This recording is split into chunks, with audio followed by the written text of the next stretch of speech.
Start कर दो। तो यहां तक कि अपना हो चुका था, मतलब पहले अपन ने इसके पहले लेक्चर्स में अपन ने कहते हैं कि एटॉमिक वेट, और एटॉमिक वेट शायद से अपन ने टोटल 23 एलिमेंट के देखे ना, 23 एलिमेंट। चलो ठीक है, स्टार्ट करो। हाइड्रोजन, अरे atomic weight, hydrogen, carbon, nitrogen, oxygen, sodium, magnesium, potassium, calcium, aluminium, sulphur, chlorine, silver, phosphorus, bromine, iodine, helium, fluorine, 19, neon, copper 63 zinc, neon, iron 56, barium 130, gold. यहां तक कि अपन ने क्या डिस्कस करें, एटॉमिक वेट। एटॉमिक वेट से अपन ने क्या निकाले, मॉलिक्यूलर वेट। मॉलिक्यूलर वेट को 2 से डिवाइड करो तो क्या आ जाएंगी, वेपर डेंसिटी। फिर अपन ने देखे थे कि एटॉमिसिटी मतलब क्या होता है, number of atoms present in one molecule. अब जैसे मीथेन के फार्मूले में कार्बन का एटम है और 4 मीथेन का फार्मूला पता है ना, क्या फार्मूला मीथेन का? मीथेन को मार्श गैस भी कहते हैं। तो किस हाइड्रोकार्बन को मार्श गैस कहते हैं?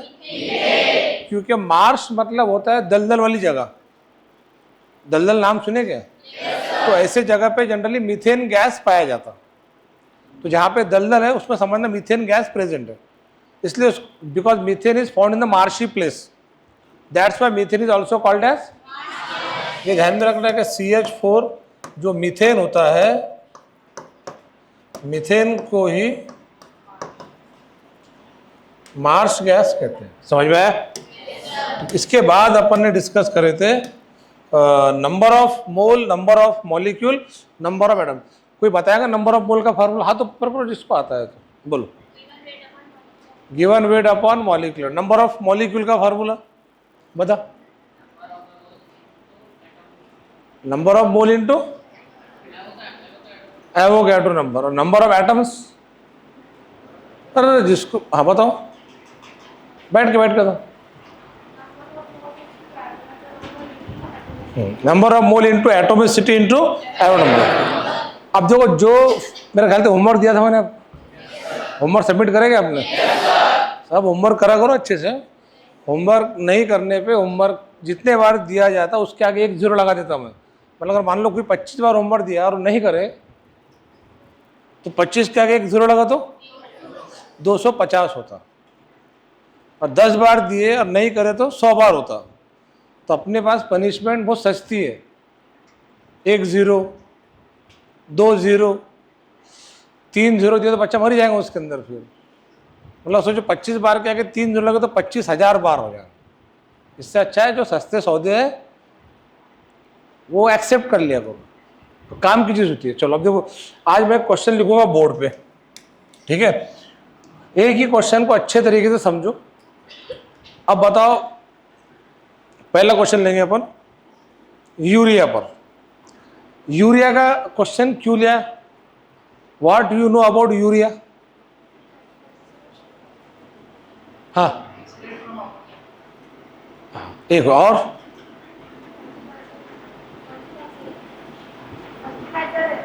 Fertiliser, very good. और सबसे काम की चीज तो किसने बताई नहीं उसके बारे में? यूरिया के बारे में, फर्टिलाइजर है, एसिड ऑफ अमोनिया है, और क्या है?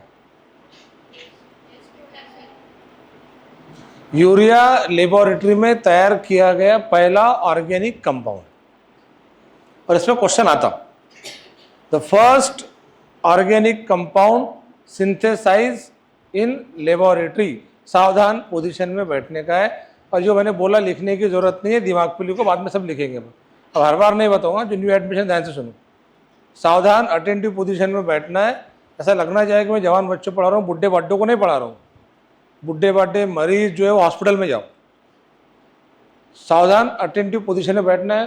पेन को मुंह में डाल के खाते नहीं बैठना है, खाने की चीज़ खाया करो, पेन पेंसिल मत खाया करो, है ना। नहीं तो पता चला ये फालतू चीज़ें खाने की वजह से रास्ते से आते आते नाली से निकाल के कुछ खाने करके आप करोगे, तो ऐसा मत करो। खाने की चीज़ें खाओ, अच्छी आदतें लगाओ। यूरिया लेबोरेटरी में तैयार किया गया पहला ऑर्गेनिक कंपाउंड है जिसको फ्रेडरिक होलर ने तैयार किया था। किसने तैयार किया था? Friedrich Wohler. तो यूरिया जो है, यूरिया का फार्मूला लिख लो। तो यूरिया जिसका फार्मूला है NH2 bond CO bond NH2, इसको बनाने वाला साइंटिस्ट था फ्रेडरिक होलर।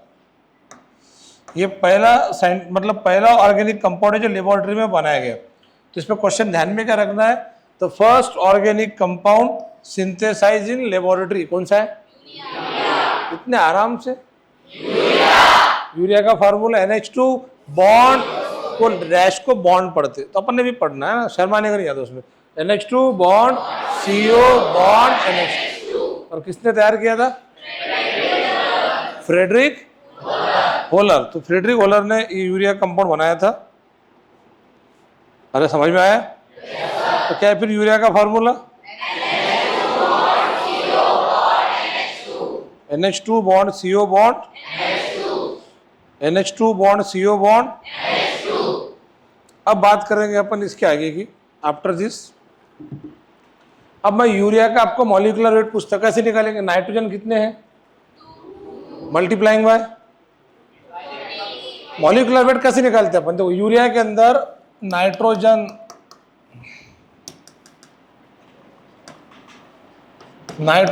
2 है।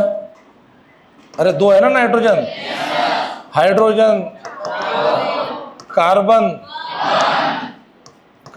1 है। तो 2 मल्टीप्लाइंग बाय 14 क्या है? नाइट्रोजन का, वो क्या है बोलता ना जाना, 14 नाइट्रोजन का 4 into 1 into 12। इन सब की क्या करना है? एडिशन। तो ये आता 60। तो what is 60? Molecular weight of urea का ये हो गया मॉलिक्यूलर वेट। अब बताओ यूरिया की एटॉमिसिटी कितनी है? तो इसमें नाइट्रोजन के 2 एटम थे, नाइट्रोजन 2, हाइड्रोजन 4, 4 और 2 कार्बन 1, ऑक्सीजन 1। तो यूरिया की एटॉमिसिटी कितनी होगी? 8 होगी। तो आपको यूरिया का मॉलिक्यूलर वेट 60 है, यूरिया की एटॉमिसिटी 8 है। ये पहले पता होना चाहिए। अब मैं क्वेश्चन लिख रहा हूँ। क्वेश्चन ये है कि अगर मुझे यूरिया का कुछ वेट दिया जाए और समझो मैंने एक थैला लाया, मान लो उसके अंदर 180 ग्राम यूरिया है। कितने ग्राम है? 180 ग्राम। तो अगर मैंने पूछा आपको, ये मैंने एक थैली लाया, उसमें 180 gram urea, my question is that how much moles of urea are present in that bag? 3 mole. Because given weight कितना हो गया? 180। तो बहले के में यस, गिवन वेट कल मैंने आपको फॉर्मूला बताया था। गिवन वेट कितने? 180। मॉलिक्यूलर वेट कितने? 60। तो नंबर ऑफ मोल कितने हो गए? नंबर ऑफ मोल का फार्मूला क्या है? होमवर्क करे ना आपने? बस वैल्यूज पुटअप करो, सॉल्व करो। फिर मैंने पूछा बताओ इसमें यूरिया के कितने मॉलिक्यूल है? तो वो है number of mole into Avogadro number. फिर यूरिया के कितने एटम्स है? तो मैंने जो पहले 3 क्वेश्चन पूछा, यूरिया के कितने नंबर ऑफ मोल, यूरिया के कितने नंबर ऑफ मॉलिक्यूल्स, यूरिया के कितने नंबर ऑफ एटम्स, ये तीनों क्वेश्चन किसके थे? ये तीनों क्वेश्चन किस पर पूछा? अब मैं अगला क्वेश्चन पूछूंगा, 180 ग्राम यूरिया में नाइट्रोजन के कितने एटम्स हैं, हाइड्रोजन के कितने एटम्स हैं, कार्बन के कितने एटम्स हैं, ऑक्सीजन के कितने एटम्स हैं? तो अगले 4 क्वेश्चन किस पर है? यूरिया। अब यूरिया के बच्चों पर है। यूरिया के बच्चे कौन है? अबे उसके कंस्टिट्यूएंट एलिमेंट। यूरिया क्या है? कंपाउंड। अबे एलिमेंट कंपाउंड समझ में आता? 8, 9, 10 में पढ़ेगा ना, कंपाउंड किसे कहते हैं, एलिमेंट किसे कहते हैं, मिक्सचर किसे कहते हैं। यूरिया क्या है और उसके एलिमेंट कौन से हैं जिससे यूरिया बने हुआ है? तो नाइट्रोजन है, हाइड्रोजन है, एलिमेंट समझ में आता ना? अब एलिमेंट तो 30 तक के हो गए आपके, हो गया ना 30 तक एलिमेंट? पढ़ो फिर। हाइड्रोजन,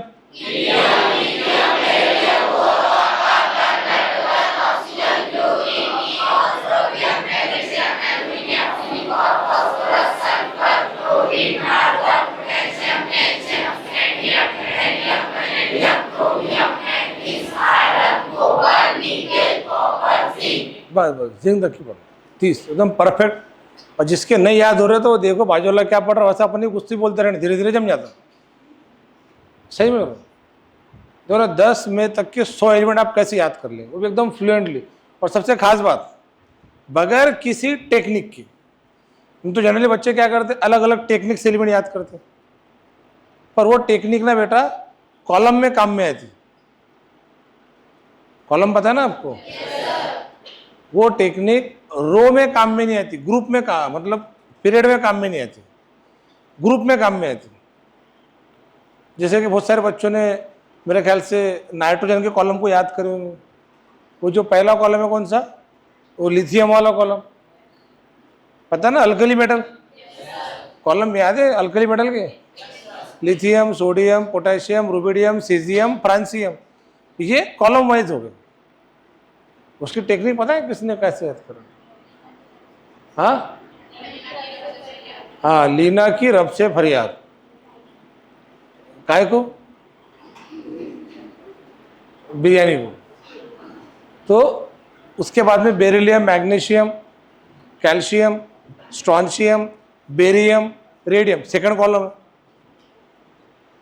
बेटा मांगे कार सेंट्रो, बाप रे, याद है कि नहीं है? पर अपनों को ऐसे बेटा बाप लीना फीना लाना नहीं है, आपको डायरेक्ट शूट करना है कि 47 के साथ। कैसा? हाइड्रोजन, हीलियम, शुरू। अबे समझ में आ रहा मैं क्या कर रहा हूँ? तो एलिमेंट्स दो तरीके से लर्न करना पड़ता।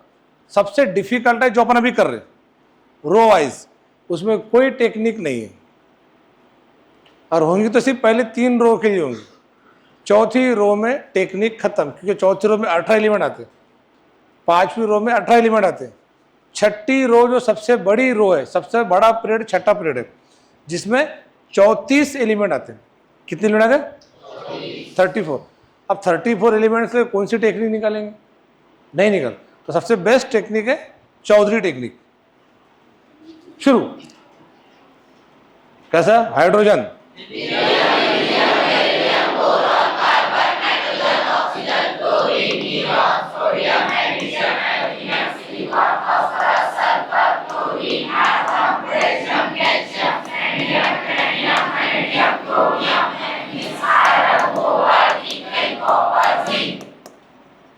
कोबाल, निकेल, कोबाल, निकेल,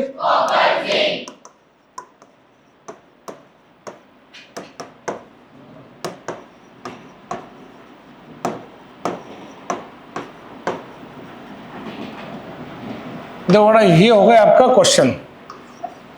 पढ़ो क्वेश्चन को।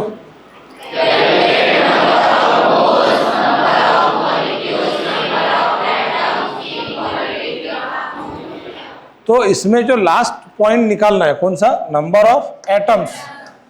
तो नंबर ऑफ एटम दो तरह से रहते, एक तो कंपाउंड के रहते, दूसरा कंपाउंड के एलिमेंट के रहते। तो आपको दोनों के निकाल जाना चाहिए। मतलब पहले जो 3 है, number of mole, number of molecule, number of, पहले यूरिया के निकालो, और फिर नंबर ऑफ एटम यूरिया के एलिमेंट के निकालो। मतलब number of atoms of carbon, number of atoms of nitrogen. तो वहां पे पूछा जाएगा किसके निकालना है। अदरवाइज आपको पहले किसके निकाल जाना चाहिए? मेन कंपाउंड के। मेन कंपाउंड कौन है? और उसके एलिमेंट कौन से हैं? Nitrogen, hydrogen, carbon, oxygen. Urea की एटोमिसिटी कितनी है? What is atomicity? कल तो बताया था एटोमिसिटी किसे कहते हैं? किसे कहते हैं atomicity? Number of atoms present in. और एक इंपॉर्टेंट बात बता रहा, जो आपके मैथ्स के जो लेक्चर हो रहे वो बेसिकली नीट वालों को थोड़े हार्ड जा सकते, क्योंकि उनका मैथ्स में इंटरेस्ट कम रहता। पर शुरुआत के 10-15 दिन वो अटेंड करो। उसमें जो सर आपको मैथ्स पढ़ा रहे वो मैथ्स आपके फिजिक्स और केमिस्ट्री के फिजिकल केमिस्ट्री में बहुत काम में आएगा, और कहीं पर भी वो पढ़ाया नहीं जाता बेसिक के अंदर। मैंने आपको पहली बताया, तो शुरुआत का जो बेसिक है आपका 1 महीने का, जिसको ब्रिज कोर्स कहते हैं अपन, वो अच्छे से करो, उसकी वजह से आप में बहुत डेवलपमेंट होगा। तो मैथ्स अगर टफ जाता है तो थोड़ा घर पे आके वो फार्मूले की जो लिखा है सर और प्रैक्टिस करो। फिर भी कुछ डाउट डिफिकल्टी इमीडिएटली बैच के बाद सर को रुका के पूछो। अब कोई बच्चा डाउट पूछेगा तो कोई सर डांटता नहीं है यहाँ पे, आप डाउट पढ़ने से रिलेटेड 10 बार पूछ सकते हैं। और मेरा ऐसा मानना है कि बगैर डरे बगैर झिझके बिंदास पूछो, आपको पूछने के पूरे अधिकार है। आपके माँ बाप हमें बहुत सारी फीस भरते, वो फीस को सही तरीके से वसूल करो, ये मैं खुद होके बता रहा हूँ। फिर आप आगे आपकी मर्जी। नहीं सर मुझे डर लगता, नहीं सर मुझे शर्म आती।